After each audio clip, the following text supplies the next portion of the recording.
వృషభ రాశి. వృషభ రాశి వారికి 4 గ్రహాల యొక్క ఉత్తమమైన ఫలితాలు ఈ వారం గోచరిస్తూ ఉన్నాయి. ద్వితీయ స్థానంలో గురువు గారు బాగున్నారు. నవమ స్థానంలో శుక్రాచార్యులు వారు బాగున్నారు. అలాగే ఏకాదశంలో శని గారు బాగున్నారు. తృతీయంలో చంద్రుడు కూడా బాగున్నారు. వెరసి ఈ 4 గ్రహాల యొక్క ఉనికి వృషభ రాశి వారిని చాలా అగ్రసింహాసనాధిపత్యాన కూర్చోబెడుతోంది. ఇది చాలా చెప్పదగ్గ సూచన. మంచి అద్భుతమైనటువంటి ఫలితాలు అన్నమాట.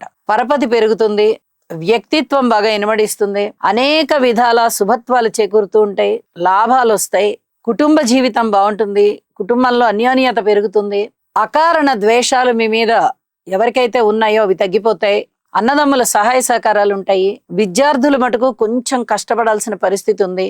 స్త్రీలు గణపతి ఆరాధన చేసుకోవడం చాలా మంచిది. ఉన్నత విద్య చదివేటటువంటి విద్యార్థులు చాలా కష్టపడి చదువుకుంటారు, బాగుంది. దూర ప్రాంత ప్రయాణాలు కలిసి వస్తాయి. ఊహించని విధంగా ధనలాభాలు ఉన్నాయి. సంతానం బాగున్నారు. భార్యాభర్తల మధ్య అన్యోన్యత కూడా బాగుంటుంది. కానీ ఓర్పుతో తీసుకుంటూ వెళ్ళాలి.